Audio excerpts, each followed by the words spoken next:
በአማራ ክልል ያለው ጦርነት አሁንም ተጠናክሮ የቀጠለ ሲሆን በበርካታ ቀጠናዎች ከባድ አውደ ውጊያዎች እየተካሄዱ ነው። ሰራዊቱ ሰብአዊ፣ ቁሳዊና ወታደራዊ ኪሳራዎችንም አስተናግዷል። ወታደራዊ መሪዎች መሞታቸውም ተረጋግጧል። የ107ኛ ክፍለ ጦር ዋና ዋጊ ኮሎኔል ሽመልስ በቦምብ ጥቃት ምሽግ ውስጥ መሸኘቱም ተገልጿል። አገዛዙን ለቅሶ በለቅሶ ያደረገው ይህ ክስተት በአፋብኃ ኦፕሬሽን በተጠና መልኩም በትናንትናው ዕለት መካሄዱ ነው የተረጋገጠው። ለመሆኑ ኮሎኔሉ እንዴት ሊሞት ቻለ? ምን አይነት ኦፕሬሽን ነበር? የሚለውን በሰበር መረጃችን ወደ እናንተም የምናደርሳችሁ ነው የሚሆነው። በጎጃም ጮቄ ለመግባት እያቃሰተ ያለው ጦር በተለያዩ ቀጠናዎች የከበባ ምትን አስተናግዷል። በርካታ ድሎች ተበስረዋል። ከአራቱም የአማራ ግዛቶችና ከወለጋ አሁናዊ የግንባር መረጃዎች ይዘናል፣ ስሰሙታላችሁ። በሌላኛው ሰበር መረጃችን የአፋብኃን ከፍተኛ አመራር ተስፋዬ ጌታቸው የተባለ ግለሰብ ባንዳ ሆኖ መገኘቱን ተከትሎ በአፋብኃ መቀንደሹም ተነግሯል። የቀድሞው የአፋብኃ ከፍተኛ አመራር ማን ነው የሚለውንና ዝርዝር ጉዳይ የት አካባቢ ተደመሰሰ በዝርዝር የምንመለከተው ሌላኛው መረጃችን ነው የሚሆነው። እስከ ፍጻሜው ድረስ አብራችሁን ቆዩ። እነኝና መሰል መረጃዎችን በዝርዝር ወደ እናንተም የምናደርሳችሁ ነው የሚሆነው። በቅድሚያ ግን ለቻናላችን አዲስ ከሆናችሁ ላይክ፣ ሼር እንዲሁም ሰብስክራይብ በማድረግ ቤተሰብ ይሁኑኛል። ቀጥታ ወዳገኘናቸው መረጃዎች አመራን። አብራችሁን ቆዩም።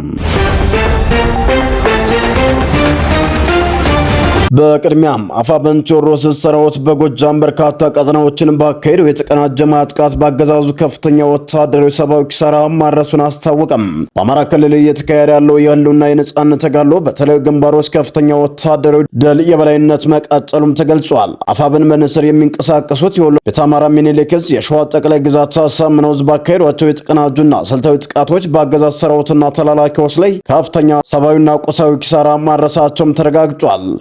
በአገዛዙ ሰራዊት ላይ ከፍተኛ ምት መድረሱም ተሰምቷል። በአማራ ክልል በምስራቅ ጎጃም ዞን በበርካታ ቀጠናዎች በተደረጉ ከፍተኛ ውጊያዎች የአፋብኃ ቴዎድሮስ ዕዝ ክፍለ ጦሮችም የአገዛዙን ሰራዊት እቅድ በመቀልበስና አጸፋዊ ማጥቃት በመሰንዘር አብዛኛውን የአገዛዙ ኃይል መደምሰሳቸውንና ወታደራዊ ድሎችን ማስመዝገባቸውን የዕዙ ዕዝ ግንኙነት መምሪያ ባወጣው መግለጫም ገልጿል።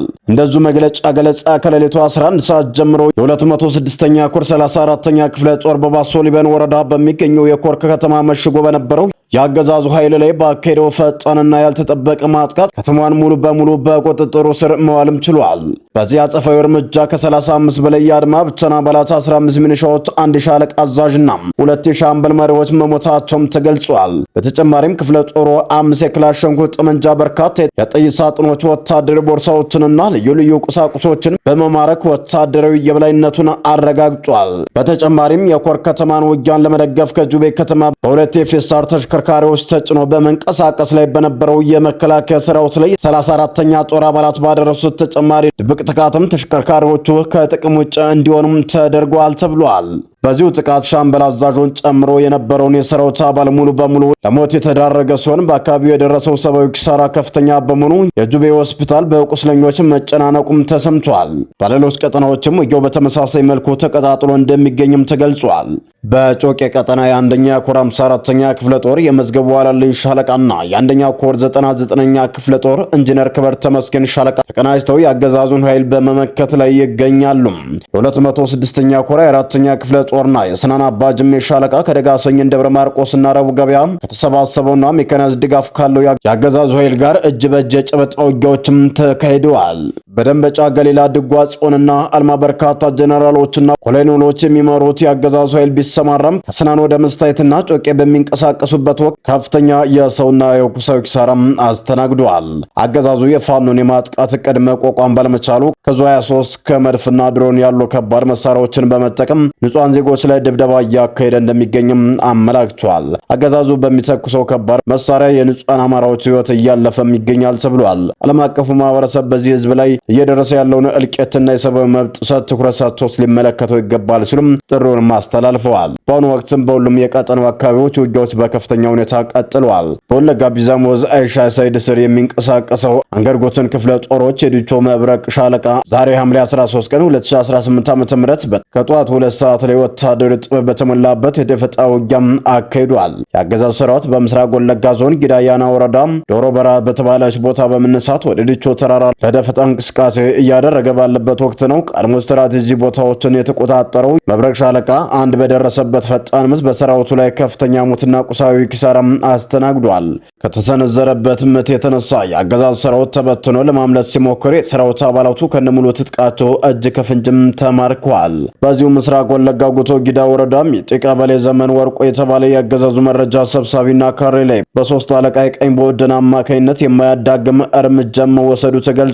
ክፍለ ጦሩ ቀደም ሲል ለግለሰቡ ተደጋጋሚ ምክርና ማስጠንቀቂያ ቢሰጥም ባለመቀበሉ እርምጃ እንደተወሰደበትና ሌሎች ተላላኪዎችም ከድርጊታቸው እንዲቆጠቡም ጥሪ ቀርቧል። መረጃችን ስንቀጥልም በአፋብን ወሎ አማራ ሚኒሊክ ዕዝ 6ኛ ኮር የሚገኘው 31ኛ ክፍለ ጦር በደቡብ ወሎ ዞን ዳውንት ወረዳ ታላቅ ወታደራዊ ጀብድ ፈጽሟል። የክፍለ ጦር ቀኝ በወደን ባደረገው የደፈጣ ውጊያ በአገዛዙ ጥምር ሰራዊት ላይ እጅግ ዘግናኝ ሰብአዊና ቁሳዊ ኪሳራም አስተናግዷል። በውጊያው ምክንያት የዳውንት ወረዳ ጤና ጣቢያዎች አልጋዎች በአገዛዙ ሞትና ቁስለኛ ሰራዊት ተጨናንቀው እያደሩ ሲሆን ጠዋት ከፍተኛ ቁስለኞችም በሁለት አውቶቡሶች ተጭነው ወደ ደሴ ሆስፒታል መወሰዳቸውንም የመረጃ ምንጮቻችንም ገልጸዋል።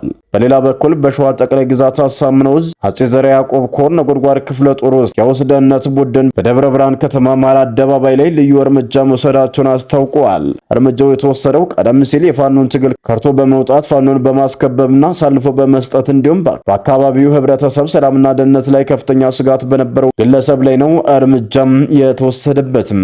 ግለሰቡ ከክደቱ በኋላ በአገዛዙ የባሶ ወረዳ ሰላምና ደህንነት ኃላፊ ሆኖ ተሹሞ የነበረ ሲሆን በአገዛዙ ሚዲያው ስለ በቅርብ ድርጅቱ ወይም አፋብንንና የአማራን ህዝብ ሲዘልፍና ሲያስገድል የነበረ ግለሰብ በመሆኑ እርምጃም ተወስዶበታል። ይህ ነጎድጓድ ክፍለ ጦር የውስጥ ደህንነት ቡድን ባደረጉት ጥብቅና የቅርብ ክትትል የተሰበሰበውን ሙሉ የደህንነት መረጃ መሰረት በማድረግ የአገዛዙ ዞን የከተማ ዙሪያ ምሽጎችን በሙሉ ዘልቀው በመግባት ዛሬ ሐምሌ 13 ቀን 2018 ዓ.ም በደብረ ብርሃን ከተማ መሃል አደባባይ ላይ እርምጃውን ፈጽመውታል።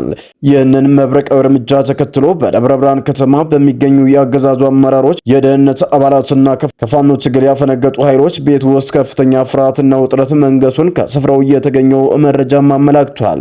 ይህ በእንዲህ እንዳለ አይበገሬው 64ኛ ክፍለ ጦር በምስራቅ አፍሪካ የውሃ ማማ ቀጠና የምትገኙ ዋበር ከተማ ላይ ከፍተኛ ተጋድሎ ሲፈጽም ውሏል። ወንዝ የማይበግረው አይበገሬው 64ኛ ክፍለ ጦር በደቡብ ወሎ በመካነ ሰላም በአባይ ተፋሰስ ሻለቃዎች ቦታዎች በጎጃም በጃዊ ልዩ ስሙ ኮንቦር፣ በየቦቅላ፣ በቆይ፣ በደብረ ወርቅ፣ በደጀን፣ ጉቢያ፣ በዋበረና በተለያዩ ቦታዎች በርካታ ተጋድሎዎች ሲፈጽም የቆየና ዛሬም እንደ ትናንት ነው እየፈጸመም ይገኛል። በአብይ አህመድ ቀጭን ትዕዛዝ የተሰጣቸው ሌተናል ጀነራል መሐመድ ተሰማ፣ ብርጋዴር ጀነራል አዲሱ መሐመድ እንዲሁም ብርጋዴር ጀነራል መላኩ ገላነ፣ ብርጋዴር ጀነራል ሶፊያን አህመድ የመሳሰሉት ያለ የሌለ መካናይዝድ ጦር በመያዝ ጎጃምን ለማውደም በተለይ ቦታዎች ከፍተኛ እንቅስቃሴ እያደረገ ቢሆንም በአፋብን ቴዎድሮስ 201ኛ ኮር 64ኛ ክፍለ ጦርና 54ኛ ክፍለ ጦሮች በተባበረ ክንድ ዋበር አስበውት የነበረ ቅዳቸውን በሙሉ በቁም ቅዠት ሆኖም ቀርቶባቸዋል። በፋሽስቱ አብይ አህመድ ትዕዛዝ የተሰጣቸው ጀነራሎችና ኮሎኔሎች ጎጃምን ለማውደም በርካታ